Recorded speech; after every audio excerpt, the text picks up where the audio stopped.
بسم اللہ الرحمن الرحیم۔ رجب المرجب وہ مہینہ ہے کہ جو حرمت والے مہینوں میں سے ایک مہینہ ہے۔ ان حرمت والے مہینوں میں سے 3 مہینے ایسے ہیں جو بالکل متصل ہیں، یعنی ایک کے بعد ایک ہیں، جیسے ذیقعد، ذی الحج اور محرم۔ اور پھر ان سے ایک جدا مہینہ ہے، وہ ہے رجب المرجب کا۔ اور اس مہینے میں ایسے واقعات بھی رونما ہوئے کہ جو تاریخ کے اندر سنہری حروف کے ساتھ لکھے جا چکے ہیں۔ اور ان مقدس مہینوں میں اور ان مبارک مہینوں کے اندر جس طرح نیکی کا ثواب بڑھ جاتا ہے، اسی طرح اگر ان حرمت والے مہینوں کے اندر کوئی شخص اس کی حرمت کو پامال کرتا ہے تو پھر اس کے گناہ کی جو سزا ہے وہ بھی بڑھ جاتی ہے۔ اور یہاں پر بعض لوگوں کو یہ اشکال پیدا ہوتا ہے کہ مہینے تو 12 کے 12 یہ رب کائنات کے ہیں، تو پھر ان مہینوں میں سے حرمت والے مہینے یا یہ عزت والے مہینے کیوں قرار دیے، یعنی ان مہینوں کو ممتاز مہینہ کیوں قرار دیا گیا؟ لیکن شریعت میں اس کی کوئی بعید نہیں ہے۔ جیسے رب کائنات نے تمام شہروں میں سے مکہ کو سب سے زیادہ فضیلت عطا فرمائی،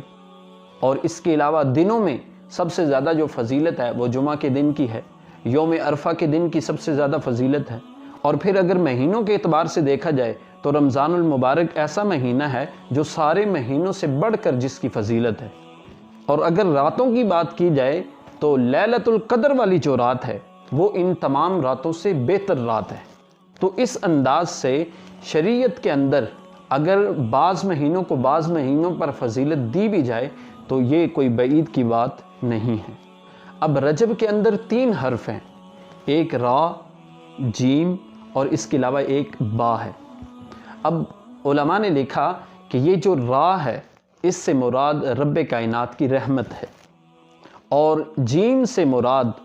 بندے کا جرم ہے جو وہ کرتا ہے، اور پھر آخر میں جو حرف آتا ہے وہ ہے با۔ اس سے مراد یہ ہے کہ رب کائنات کی بھلائی۔ اب رب کائنات گویا یوں ارشاد فرما رہا ہے کہ ایک طرف میری رحمت ہے اور ایک طرف میری بھلائی ہے، اور پھر جیم جو بندے کے جرم ہیں وہ درمیان میں آتا ہے۔ گویا رب کائنات فرما رہا ہے کہ میری رحمت اور میری بھلائی کے درمیان میرے بندے کے جرم کر دو۔ جب رحمت اور بھلائی کے درمیان بندے کے جرم آ جائیں گے تو رب کائنات اپنے اس بندے کے جرم کو معاف کر دے گا۔ سرکار دو عالم صلی اللہ علیہ وآلہ وسلم نے ارشاد فرمایا، رجب شہر اللہ وشعبان شہری ورمضان شہر امتی۔ حضور فرماتے ہیں رجب اللہ کا مہینہ ہے، اور شعبان جو ہے وہ میرا مہینہ ہے، اور رمضان جو ہے وہ حضور فرماتے ہیں میری امت کا مہینہ ہے۔ اس لیے یہ اللہ کا مہینہ ہے، اس مہینے کے اندر گڑ گڑا کر اپنے رب کی بارگاہ سے توبہ کرنی چاہیے۔ علامہ صفوری فرماتے ہیں اس مہینے کے حوالے سے کہ رجب کا جو مہینہ ہے یہ مہینہ بیج بونے کا مہینہ ہے، اور پھر جو شعبان ہے، علامہ صفوری فرماتے ہیں شعبان جو ہے وہ اس فصل کو، اس بیج کو پانی دینے کا مہینہ ہے، اور جو رمضان کا مہینہ ہے اس رمضان کے مہینے میں وہ جو فصل کا بیج بویا تھا اس کو کاٹنے کا مہینہ ہے۔ یعنی رجب کے اندر جو بیج بونا ہے وہ عبادت کی صورت میں، اور شعبان میں جو پانی دینا ہے وہ اپنی آنکھوں کے آنسوؤں سے اسے پانی دینا ہے۔ اور پھر جب رمضان کا مہینہ آتا ہے اللہ کا فضل ہوتا ہے، اللہ کی رحمت ہوتی ہے، اور پھر بندہ جو ہے جس نے بیج بویا تھا، جس نے اپنی آنکھوں کے آنسو پیش کیے تھے، اب رمضان کے مہینے میں وہ رب کی رحمت جو ہے اس کو حاصل کرتا ہے۔ سرکار دو عالم صلی اللہ علیہ وآلہ وسلم جب بھی رجب کا مہینہ آتا اور رجب کے مہینے کا جب چاند نظر آتا، حضور دعا کرتے، اللہم بارک لنا فی رجب وشعبان وبلغنا رمضان۔ حضور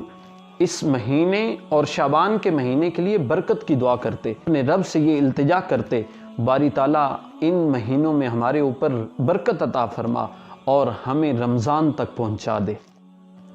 اور اس مہینے کی فضیلت کے اندر میرے کریم رؤوف الرحیم نبی صلی اللہ علیہ وآلہ وسلم نے ارشاد فرمایا کہ وہ بندہ جو رجب کا پہلا روزہ رکھتا ہے، رب کائنات اس بندے کے 3 سال کے گناہوں کو معاف فرما دیتا ہے، اور پھر جو بندہ رجب کا دوسرا روزہ رکھتا ہے تو اللہ تبارک و تعالی اس بندے کے 2 سال کے گناہوں کو معاف فرما دیتا ہے، اور پھر جو بندہ رجب کے تیسرے دن کا روزہ رکھتا ہے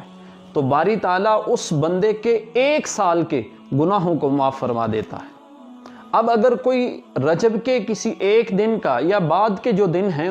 ان ایام کا روزہ رکھتا ہے تو رب کائنات ایک ایک روزے کے بدلے اس بندے کے ایک ایک مہینے کے گناہوں کو معاف فرما دیتا ہے۔ اور پھر اسی مہینے کی جو تاریخی واقعات ہیں اگر ان کے اوپر نظر ڈالیں تو اسی مہینے میں ہمیں مولا کائنات شیر خدا حضرت سیدنا علی المرتضیٰ کرم اللہ وجہ الکریم جو ہیں ان کا یوم پیدائش جو 13 رجب المرجب کو ہے، اور اس کے علاوہ 15 رجب المرجب کو